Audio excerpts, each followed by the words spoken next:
Oh, hello, everybody. Yes, It's creepy Christmas music time.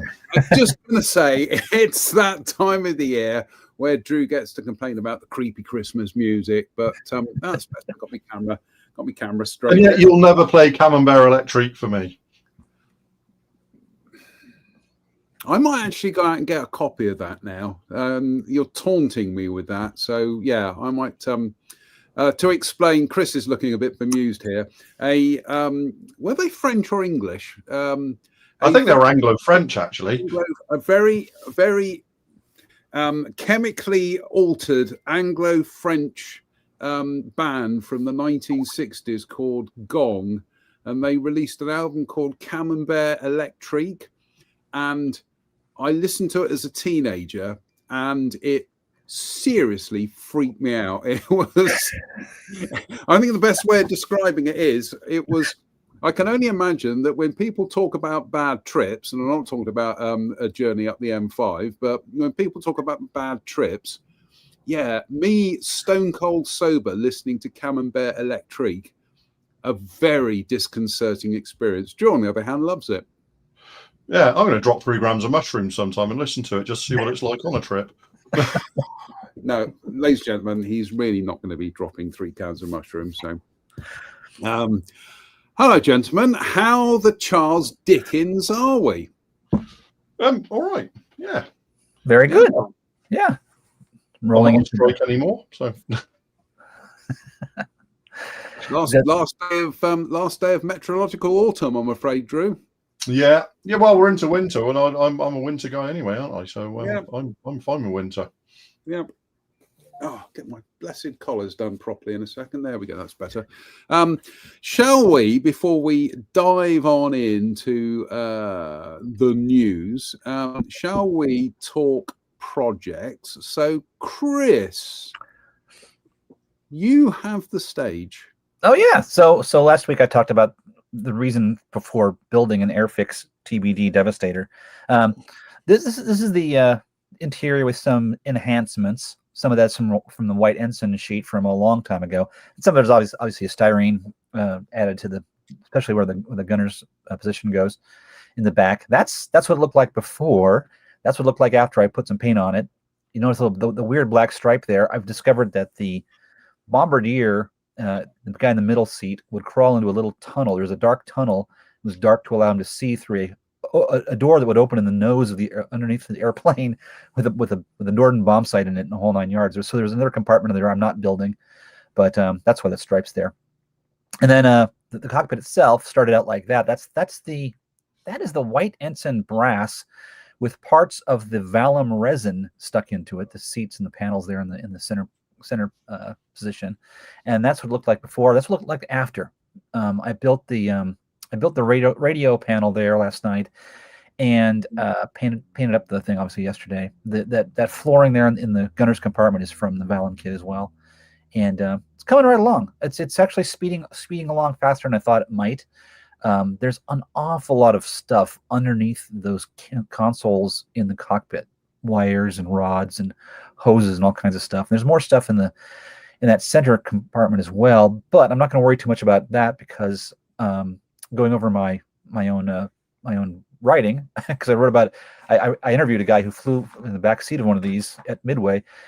They would put their, if the Bombardier wasn't in the airplane, they would put their life raft in the center seat because they didn't want to have to mess with the compartment. If they went down, they wanted to be able to get the thing out of the center cockpit faster. And in the actual event, there's the control panel.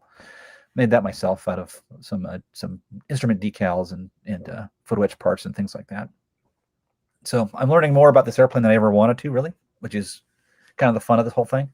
But yeah, it's been a nice little project, and nice to be able to go in the garage and I pulled out. I still say it's an airplane that got an undeservedly bad rap. Well, it was just it was a victim of, when it came out, it was kind of the technological apex for the U.S. Navy at the time. It arrived in 1935, 1937, and it just showed up at the wrong time. Yeah, stuff was moving so fast that it just it just got overwhelmed by the advancements of technology. And also, it didn't help that the torpedoes that they dropped basically were not going to work. Period. The Mark III Mod 1. Absolutely. Yes, I did some research on the torpedoes when I designed the 48th one last year. Designed and printed the 48th one for my. Just absolutely tragic, and the torpedo story is one that is really poorly known because it affected torpedo planes, obviously, but also affected submarines.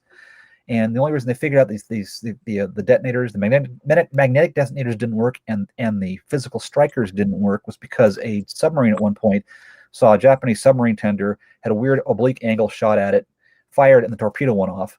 So that the ship slowed down. So the submarine moved around for an optimal shot, 90-degree shot, and fired like 4 torpedoes at it, and they didn't go off. And the captain had 1 torpedo left, and instead of wasting it on the submarine, brought it back to Pearl Harbor, and they did some examinations of it and realized what the problem was. The striker would break before it could detonate the warhead, and the magnetic detonators didn't work at all. So there was a huge fight within the U.S. ordnance organizations about this. There was a big cadre of people saying there was no problem at all, which is ridiculous. And eventually they fixed it, and then U.S. submarines kind of ran wild. But yeah, the Devastator was a victim of that. And about 20 years ago now, 20 years ago, I wrote an article about the airplane I'm building with Lloyd Childers, who was a member of Torpedo 4, who didn't live very far from here, and I got to interview him, and I'm building his airplane. So it's kind of fun. It was kind of fun to dig this back out of the garage and read through it and get all the little nuggets that Lloyd passed my way. But little nuggets that you'd written about 20 years ago and forgotten. Totally forgot. That's true. So yeah. I think the greatest thing in that article is they're closing on the Japanese fleet. Of course, the Japanese fleet turns its tail to them and is moving away from them to give the fighter cover and the aircraft more time to shoot down the torpedo planes. And Lloyd looked over his shoulder, and the Devastator was so slow. Lloyd said, "Oh my God, these carriers are going to outrun us." So, quite a story. But it's also a fun model, and it goes together reasonably well. It actually fits together reasonably well if you pay attention and slow down. If you don't build it like you were 14, it fits together pretty well. And I'm looking forward to gluing the fuselage halves together, being very precise and trying to preserve a little bit of that rivet pattern, because I've really sanded it way back, so it will just be sort of a faint pattern. But I don't want any gaps across the top of the seam. The late great Jim Wood of Esoteric Models, who was a Voodoo pilot in Vietnam, and his Voodoo was christened IPMS-1. But Jim always maintained that the best defensive measure in a Voodoo was to just run around the cockpit. Yeah.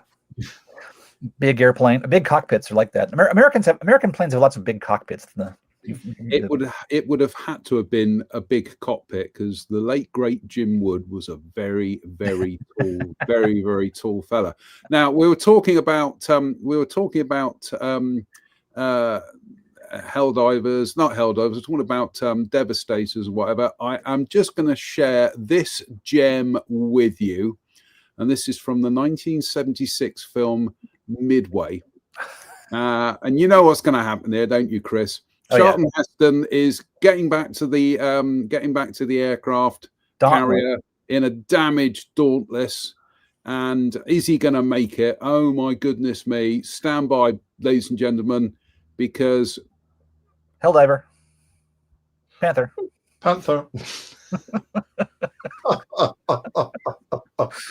Glenn Ford's like, I can't believe they put this in this movie. I can't believe we've spent all this money on this film and we couldn't get that right. I can't believe it took literal decades for navies to think we really should angle this deck so it's going to go over the end. It doesn't plow into everything else in front of it. Yeah. Remarkable, isn't it?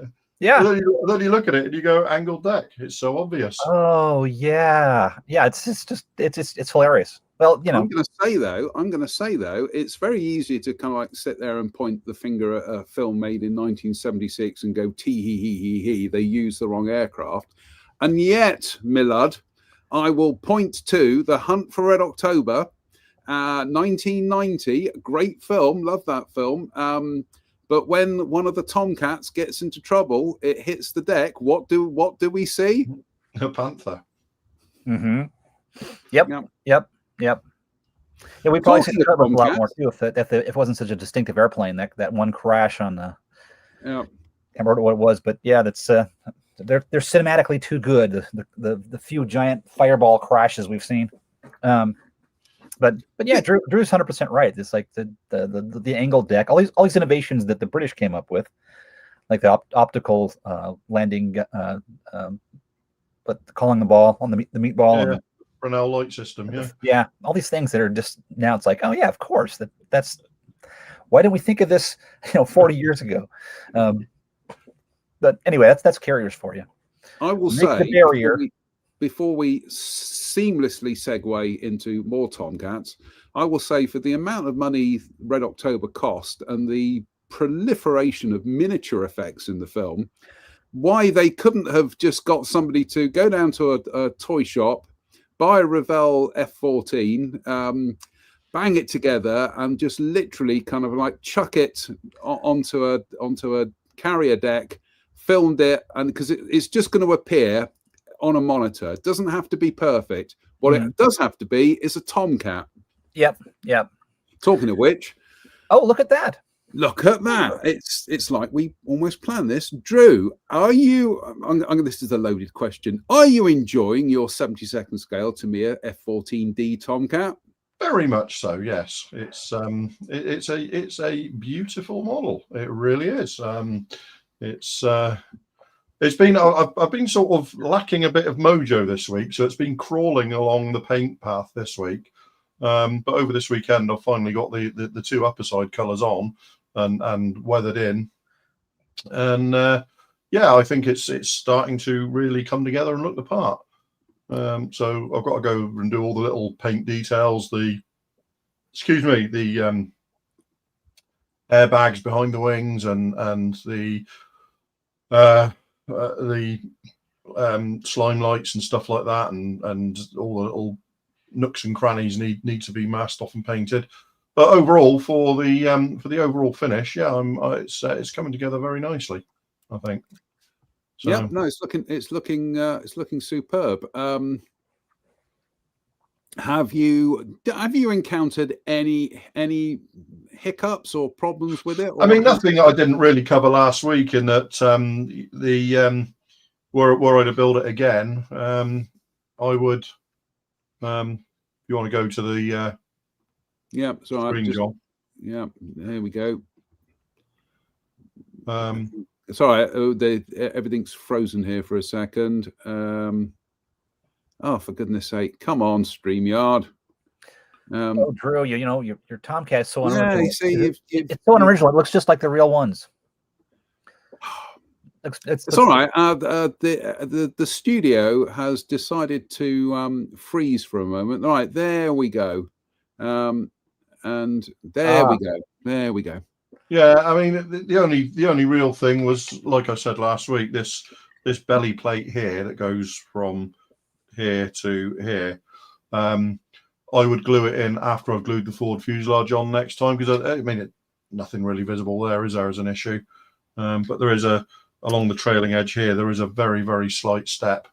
But I mean, apart from that, it's difficult really to. That's good. It's good. Too much. Drew, that's the kind of thing that really makes.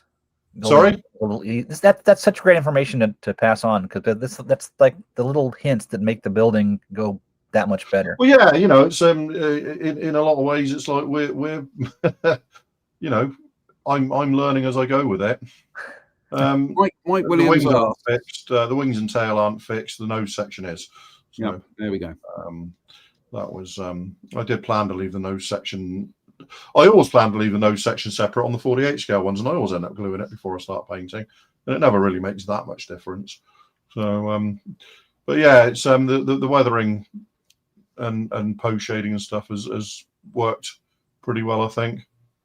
Yeah, it's a real challenge to get it to look the way it should look and not go overboard. Yeah, I mean, this is a 4-stage process to get to this stage and I'll still look, and there's still some areas of, I guess, what you call corrosion control paint I could do with a fine airbrush, and maybe even a paintbrush just to paint some areas in. But it's also important, I think, while the TPS scheme did weather quite a lot, it's important to realise that, you know, it's not inevitable that these aircraft look like they've been dragged through a hedge backwards.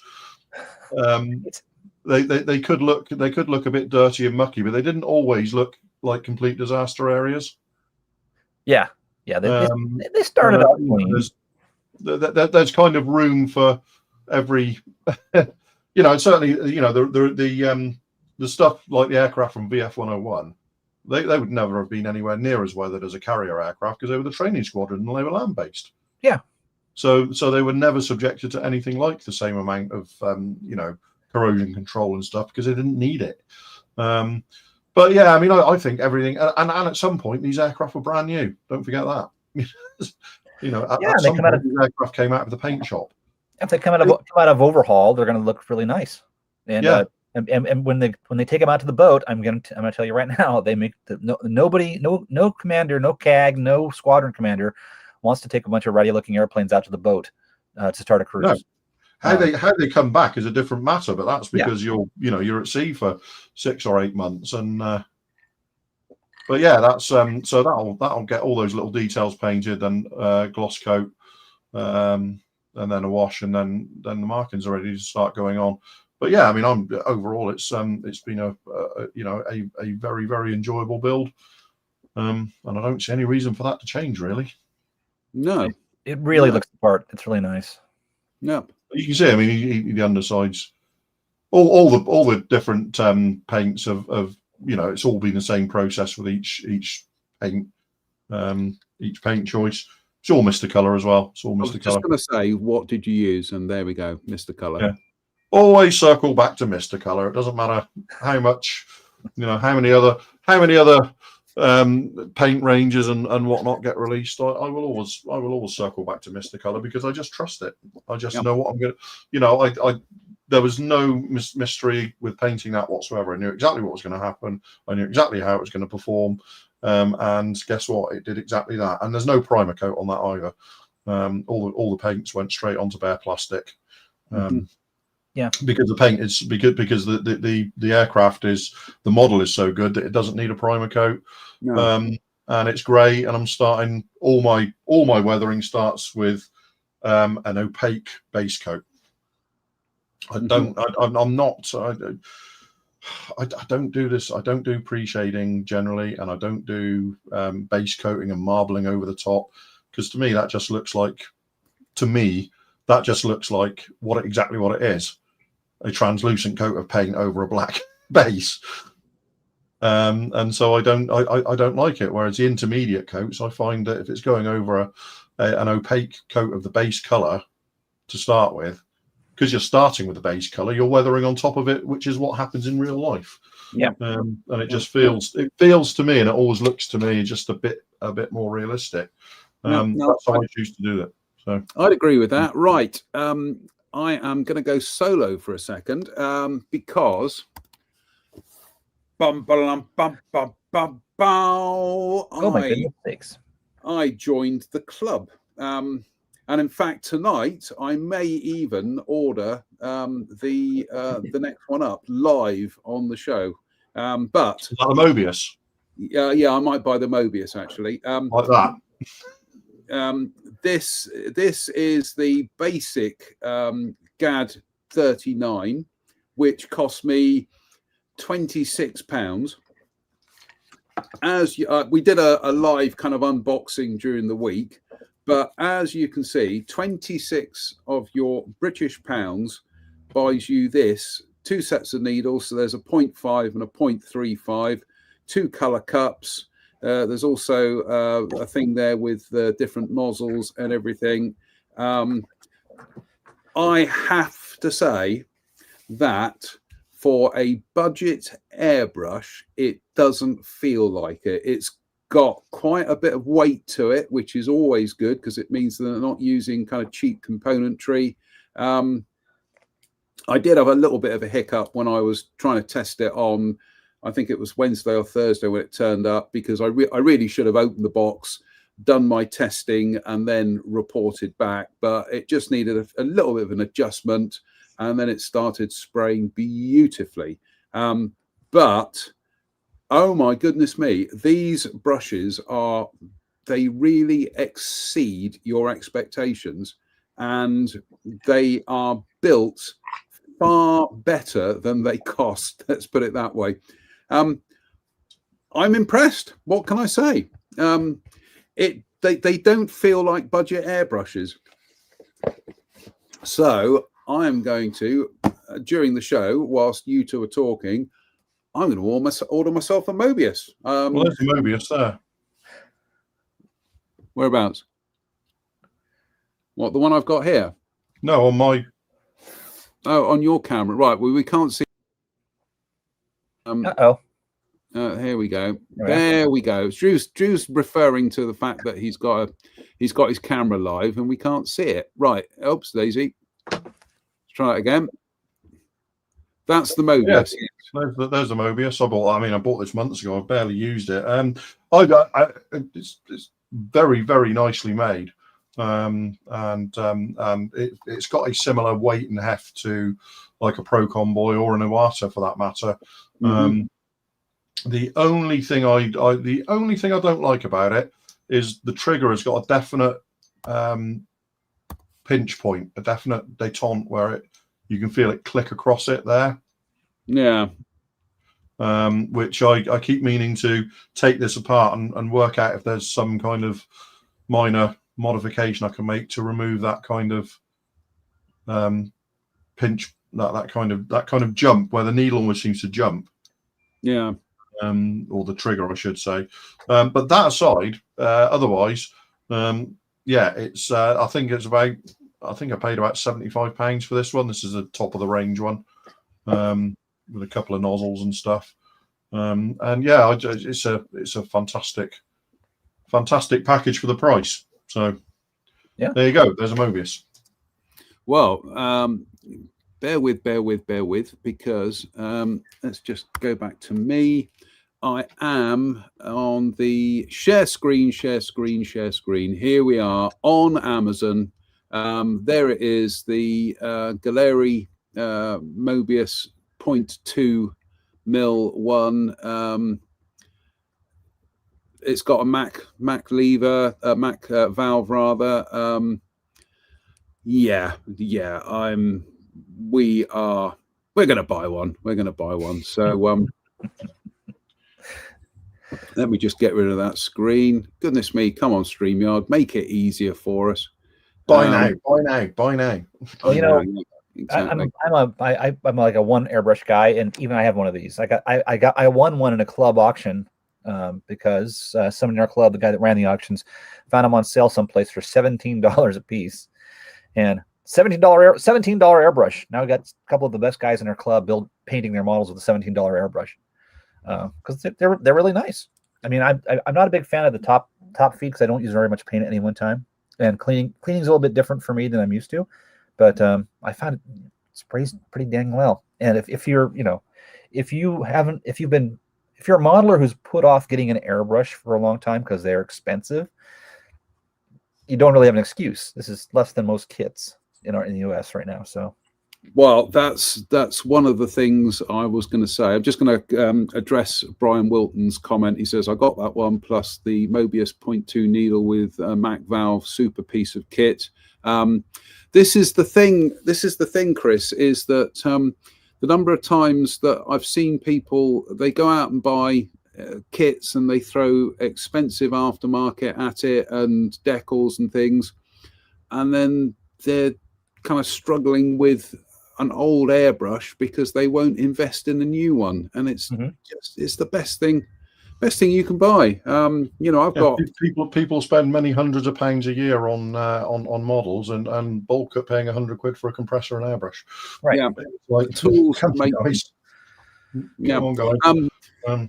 Jim Altegott says, question, is the airbrush working better since your initial test, JM? Yeah, infinitely better. Like I say, the moral of the story there is don't do a live unboxing of something as something like an airbrush that does need a little bit of bedding in before you use it. So the best way of describing that is a bit like picking up a guitar and starting to play a song and then suddenly realizing, yeah, it does need a little bit of tuning. So, yeah, the airbrush did need a little bit of tuning. Right, shall we dive on with the news? And I've suddenly realized that we are missing a news item. So we'll dive on to the next news item because that one's disappeared from the StreamYard studio. We're going to have to jump a couple, actually, because a couple of them are missing. Right. Helene Models. So this is a resin kit of a Supermarine, Gloster 5 seaplane, 6, right? Gloster 6 seaplane. Now, as it says there, 3D printed scale model with photo etched parts, yeah. This looks interesting, and we are nothing if not the interesting modeling company. Love these Schneider Trophy airplanes. It's just amazing to me to see these super sleek airframes with a couple of pontoons jammed on the bottom. But at the time, they're the fastest things on Earth, you know? They're that weird mix of the aerodynamic and the not very aerodynamic. Right. Well, yeah, those pontoons, the floats aren't exactly, they might be large, but they're quite sleek in their own right, aren't they? I'll tell you what, let's go back to the side view because that gives us a better idea. I mean, it's a purposeful looking aircraft, and you can see how with these racing planes that they didn't deviate much from a basic kind of layout, did they? No, they all had a similar layout, and it's interesting. They all kind of gained these surface radiators, didn't they, as well? Mm-hmm. That became a thing as well. Because that's covered in it. It's got all over the wings, doesn't it? Those radiators, as well as the fuselage there behind the cockpit appears to be largely radiator as well. Yeah. So I like the fact that in the parts image there seemed to be the beaching gear included, which is a nice addition. It's hard to display these things without the beaching gear. Just putting them on the pontoon, someplace looks weird. But it's a beautiful airplane, isn't it? Oh yeah. Yeah, very. That nose looks like it's one of the pre-war Heinkel fighters almost, and the rest of the airplane just. I mean, you look at it and you go, "It's a Supermarine S what?" Oh no, it's not. It's you say, they all had that similar kind of design thing going on, didn't they? I guess it's the same as cars. If you put the same sort of requirements in. You look at Formula One cars. A very similar result, don't you? Yeah, convergent revolution. Yeah, look at Formula One cars these days. I mean, they're pretty much a much of a muchness, aren't they? They don't. There's nothing radical, which is why we kind of go back to the 70s when the Tyrrell P34 was suddenly kind of came onto the scene. Having a 6-wheeled racing car, I mean, that really was quite radical. I can understand it that there are only a certain number of iterations you can have with anything like this. It is what it is, really. But that said, this is really cool. It's like am I right in saying this is like a generation before the S6B, or a couple of years before the S6B? Yeah, ish. Yeah. It's you can see the direction things were moving from the biplanes in 1924 or so to the S6B. This is right in the middle. Yep. Right. Next, it's got the StreamYard Studios all over the place tonight. It's not letting me do. It's not letting me do things, which is really, really frustrating. I can hear Chris laughing in the background. I just thought we'd talk about the Gloucester 6 for another half hour or so. No. Right. I can see this is going to be bug night tonight. Let's just try and go to the next news item. I'm just going to wing it, chaps. I'm not even going to bother with the schedule. I'm just going to wing it. So we are up to Delta Wings, Dora Wings. Now, Drew, you've built this in 70-second scale, haven't you? I did. And you enjoyed it immensely, didn't you? You what, sorry? Beautiful aeroplane. Yep. Does this tickle your fancy in 1/48? Yeah, well, yes. I will be building one. Quite like the idea of trying to get that as a really nice surface on that and doing one of the metal ones actually. Yeah, that'd be quite nice. I did the 70-second one with the nose up and stuff like that. I quite like to do the 48th one with the nose drooped and in the metal scheme, I think. Mm. I mean, there's a quick kind of snapshot of the runners, frames, sprues, call them what you will, and the decal sheet, where it looks like you get canopy masks and a little tiny sheet of photo etch and the clear parts. There's your decal sheet. And that decal sheet looks absolutely beautiful.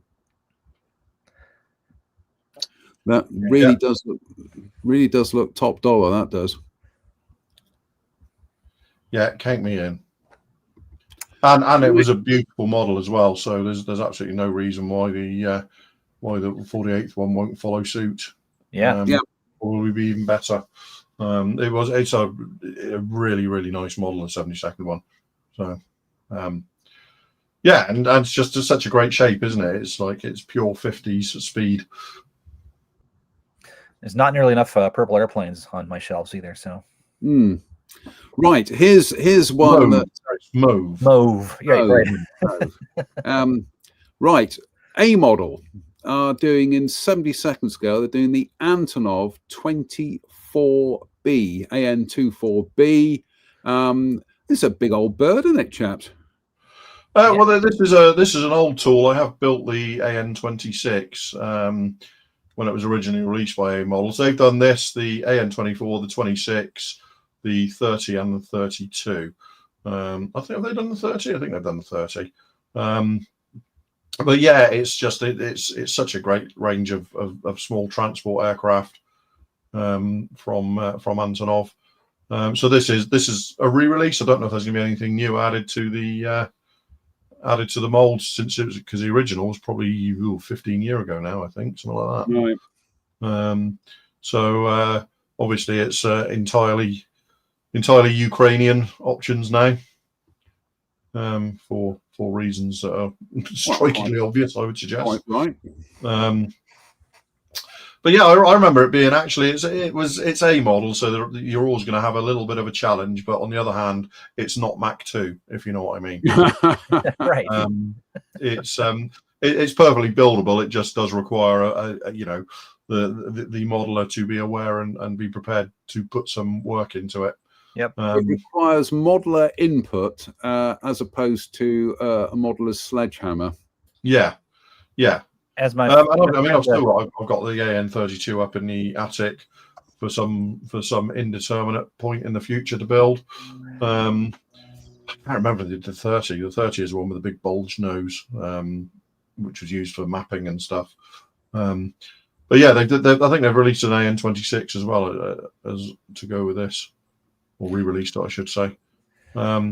But yeah, like a very, very important type over the sort of last few decades of the Cold War and up to the modern day. Yeah. As my friend Vladimir would say, it's like I'd say, "Oh, you got that kid? How is it?" He goes, "It's A model." Yeah. So Yeah, but the thing is, A model sort of like when A model first came, I've got a lot of A model kits in my attic. I used to, because they used to do such interesting subjects, and I bought lots of them. And they did actually go through a fairly rapid evolution to this is kind of mid-range, so it's actually pretty nice overall. Yeah. Some of the early stuff was rough around the edges, shall we say. And of course this company is now basically Models Fit. Mm-hmm. So it's there's your evolution. A model became Models Fit eventually, although A model still exists as a brand. So but yeah, they were constantly evolving. In fact, weirdly enough, I haven't built many A model kits, but I've never actually failed to finish one, which is you think something that requires that much work, you could easily kind of end up in the shelf of doom with it, sort of thing. I built the twin seat Forger. Oh wow! Wow! And that was a serious undertaking. Well, the interesting thing, they do such weird subjects, or such off the beaten path subjects that, I guess you could bail on a project, but then you realize there's never going to be another kit of the thing you're working on. Yeah. So keep on working, Yeah. Right. Now we finally got the main news item for tonight, and this is Italeri are soon to be releasing their Mackie. Oh goodness me, the blessed script's disappeared again there. 200 Mackie 200. There we go. Thank you, Drew. The Mackie 200. Seita, yeah. Oh, what a that box art's phenomenal, and the kit, that's a beautiful piece of box art, isn't it? Yeah, it's just fantastic. Beautiful. They need to sell that as a print, quite frankly. That's the sort of box art that sells models. Yeah. Agree. And so here we've got fuselage. This, for a 32nd scale kit, this doesn't look to be massively kind of overburdened or horribly complex. There's quite a few bits that go into the engine, as we'll see in a moment, but by and large, I'm liking how efficiently Italeri appear to have tooled this. Yeah. And there's your engine, and that makes up a bulk of the parts, quite frankly. And then we've got, separate cowling lip, one-piece cowling lip. So brownie points for that. I will be speaking to Mr. Farmer this week, and I shall see if we can bag one of these for the show, because this does look interesting. That cowling looks like it'll be fun. Yeah, the four-piece. Having said that, and as I keep reiterating, I don't build 32nd. I really like the look of this. Yeah, it's look at the machine guns on the far right side. Wonder what the deal there is. Is there open gun bays on the wings or on the nose? I think is that just one of those types where the machine guns actually were in the cockpit. Oh, right. So you kind of like the same with the Zero. You cocked the guns for the nose guns from the cockpit for that, didn't you? I think it's just one of those things, and they look like they were slide molded for hollow flash hiders and stuff. Yep, quite nice. No, I really like that, and 3D printed instrument panel. And the great thing about airplanes like this, if you do work on the cockpit, it actually can be seen. The Italian pilot's insistence on an open cockpit is a benefit to the modeler. Not great for the airplane, but great for the modeler. Yeah, not great for their safety either. But so you get photo etched parts, you get canopy masks as well, and wheel masks, and quite a few variants. The decal sheet is absolutely beautiful. I'm just having a look to see, of all these schemes, which is the one that I would go for.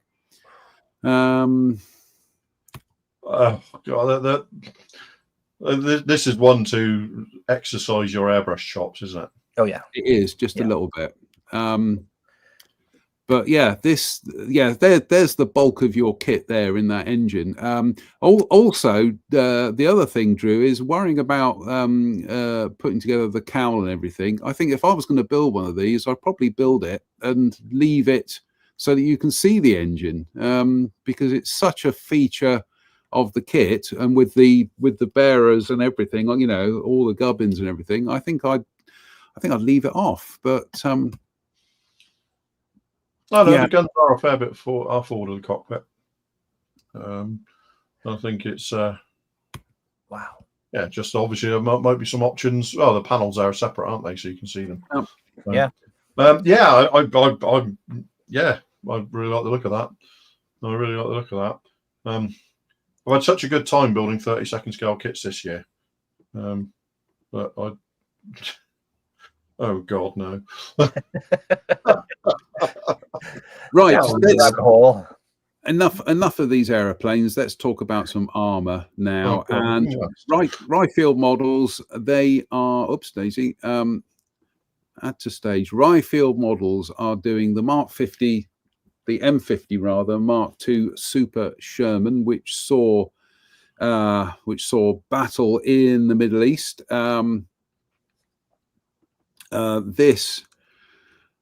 Who wants to talk their way through this one, because this does. I don't know anything about these era Shermans anyway, so I wouldn't really be able to.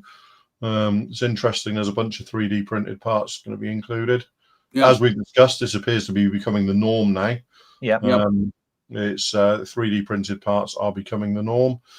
And it'd be interesting to know if those parts are replacing bits already on the sprue, or if they've actually instead of parts on the sprue. I'd be really interested to know that. Yeah, I mean, there's additions to this vehicle, like some of the add-on armor and stuff like that. Which, you know, is it more cost effective to tool up a new sprue, or is it just better to knock out a whole batch of them on your 3D printer? You know. Well, the thing is, I mean, you've got the CAD data.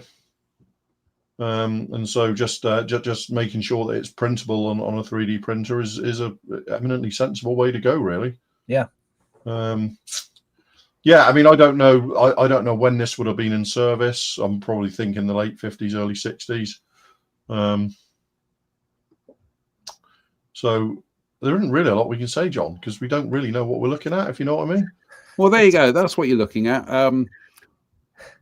Ryfield models do good kits. They generally get good reviews, don't they? Yeah, you're gonna want to love doing individual track links, not only individual track links, but also individual everything on those tracks, because they are quite a few bits there. And there's no track skirts either, so yes, there's no hiding here. So you're doing a complete length or not at all. Yep. But that does look workable tracks, it says there, but that does look I tell you what, these Israeli Shermans, they always seem to have a touch of the it's almost like a touch of the Fireflies about them. Yeah, because they all had. I mean, the main thing was having bigger guns, wasn't it? So yeah, they've all got that Firefly look, because they all had sort of up to 105mm guns, some of them. So the gun and the counterbalance on the turret give it that look, and and also I also like the fact that the Israeli vehicles seem to have even more external stowage added to them. Yes, yeah, no, it that does look quite a kit, doesn't it? And the searchlight could be fun too. I mean, depending on how they molded it and how they provide the lens. My friend Mark Hazard, who builds Israeli armor actually exclusively, he started sourcing small torch bulbs and lenses and using those big searchlights. People have gone, that looks amazing. How do you do that? And he went, well, with a lens and a bulb. You can buy, if you look around, you can find torch bulbs and lenses to fit the right size. You just started using them, and it's like, yeah, that looks amazing. Well, yeah, because it's actually what it is. Right. As Mike Williams says, it's got a nice big torch on the turret. It does indeed, actually. Actually, seeing as oops daisy, seeing as Mike's here, and Jim Alcott said Shep Payne would have welcomed this kit some 45 years ago. Yeah, Shep was always building stuff like this.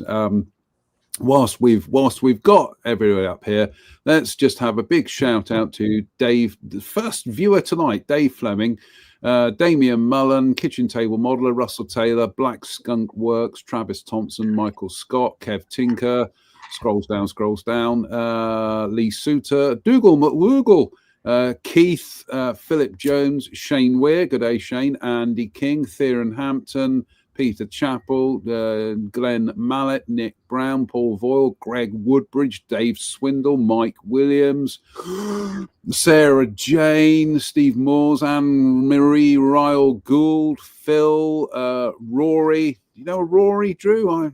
Anyway. The name rings a bell. What? Yeah, it does ring a bell. Brian Wilton, Offirk, Ian Goldstraw, Peter Oxley, Larry Donovan, Dave Coward. Oh my goodness me, it's going to be like reading the Industrial Light and Magic credits at the end of a Star Wars film. Paul Adams, Dave Swindle, scrolls down. Right, next news item. We did cover this last week, but here is an update, and it is oops daisy, Luke Graph. And these are the color schemes for their Hawker Fury, which they're doing it in 48 scale as well. I know we talked about it coming out in 32nd scale, but no, apparently they're doing it in 48th. What can we say about the schemes here? There's a 43 Squadron one. Count me in. I mean, it's a bunch of excellent looking schemes, isn't it? Yeah, that's a South African one as well, isn't it? Top right. It is. The schemes that they're doing are number 5 Flying Training School, 1938. Number 8 Flying Training School, Montrose, 1939. Number 43 Squadron Royal Air Force during the Munich crisis, which would be the camouflage one with the B roundels. Number 43 Squadron, South African Air Force. Scrolls down. No, I think that's it. I think that's your five or six. If I was going to be building one of these, I would probably build the Munich one because I just love those schemes. I'm sort of torn between the 5 we can see there, really. Yes. Just the 5. I really like the South African one. Yeah. But I'm afraid there's a 43 Squadron aircraft, and 43 is my favourite RAF squadron. So yeah. You have to work really hard to find a scheme that looks bad on a Fury. Yeah. My favourite RAF squadrons are 43 and 92. So if there's a 43 squadron, yeah, one that's visibly 43, as in black and white checks.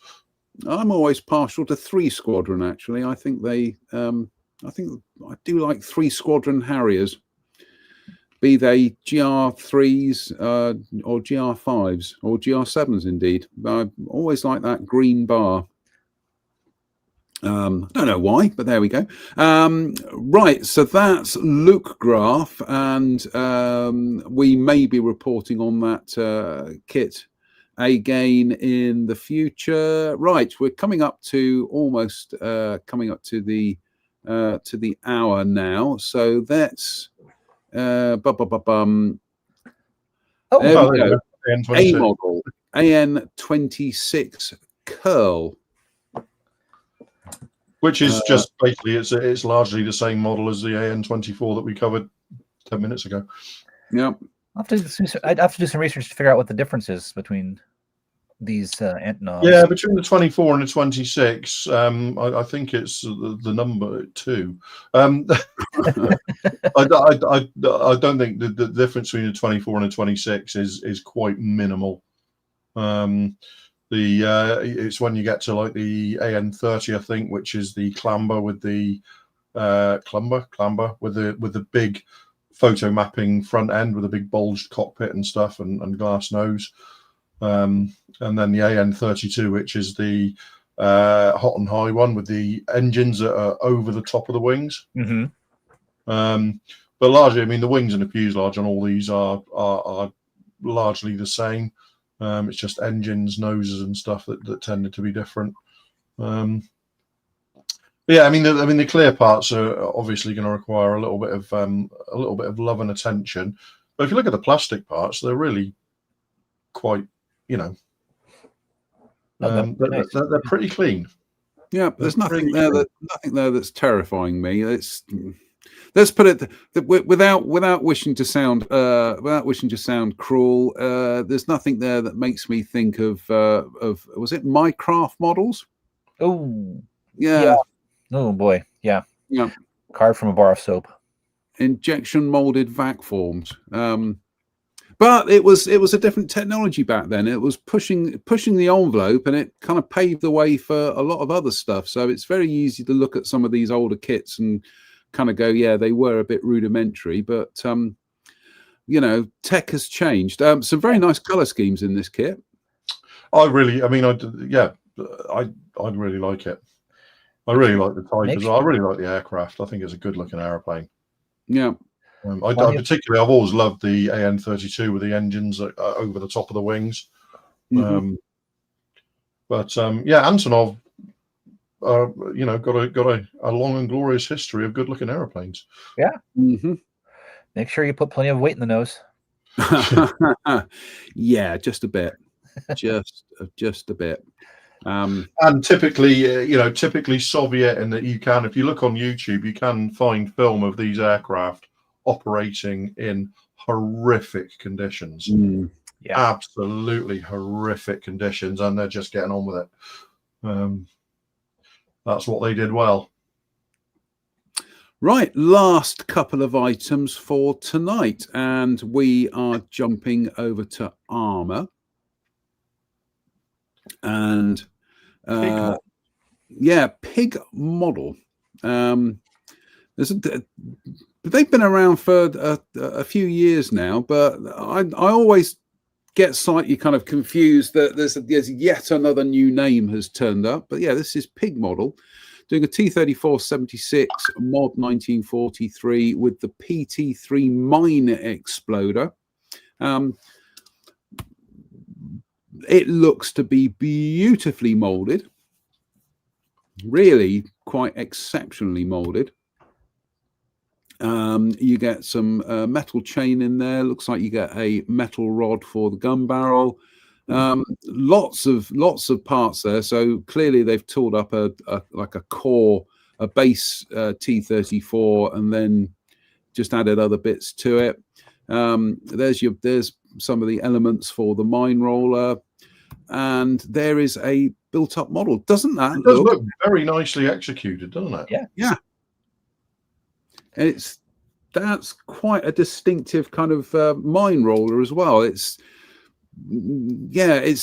like those kind of hedgehoggy kind of wheels, flails, whatever you want to call them.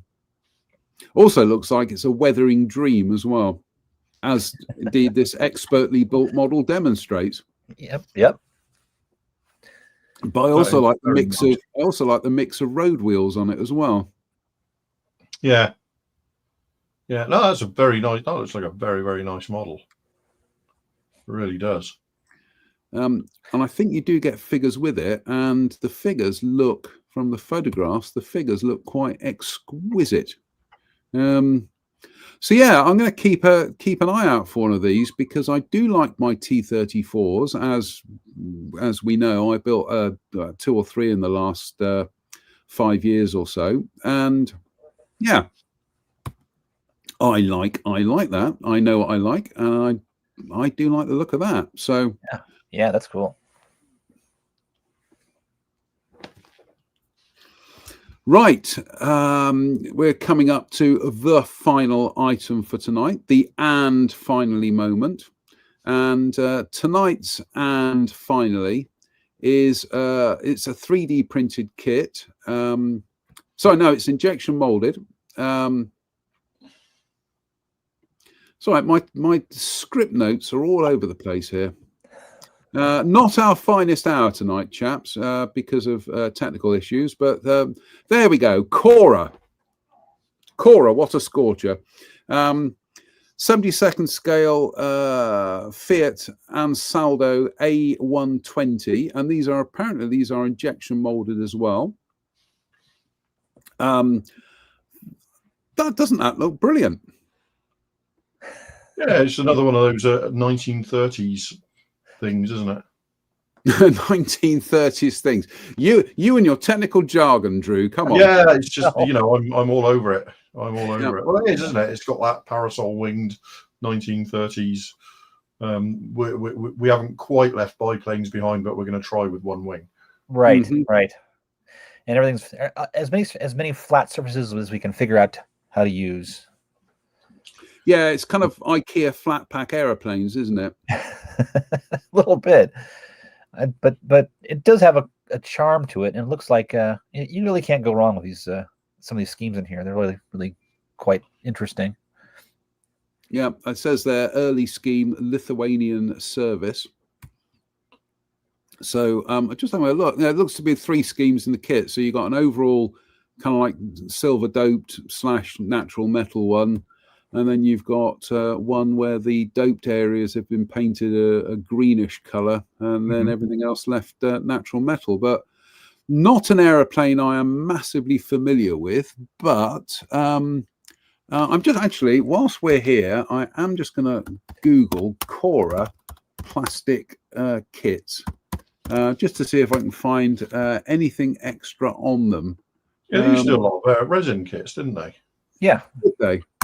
Yeah, I do admire the engineering in this one. If you notice the main spar or the main supports for the wings attached to the fuselage frame, right where the landing gear does, they sort of have those strong points they can build in. And it seems like it'd be a little easier as a modeler to get things lined up. Yeah, yeah.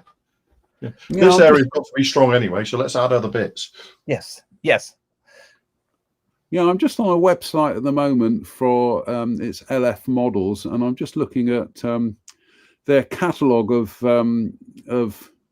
aircraft that they do. They do a lot of 109s, 109 G10 in Croatian service. So I'll just bring the screen up actually. Technical issues tonight, folks. It really driving me nuts. It really is. No, we can't. Let's try that again. Share screen. Share screen.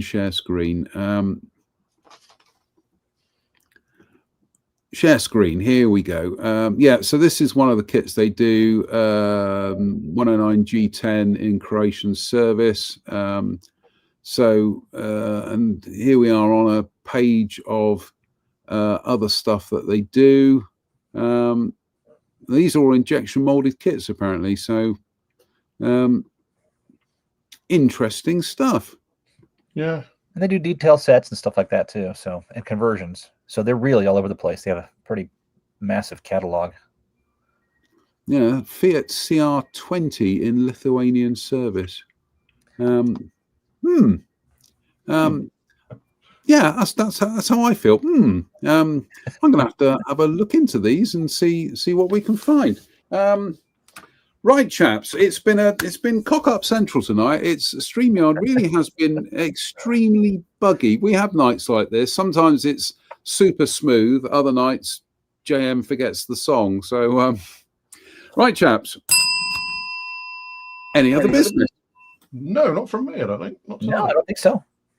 I think it was a one we'll bring in on the hour and mercifully, yes. Yeah.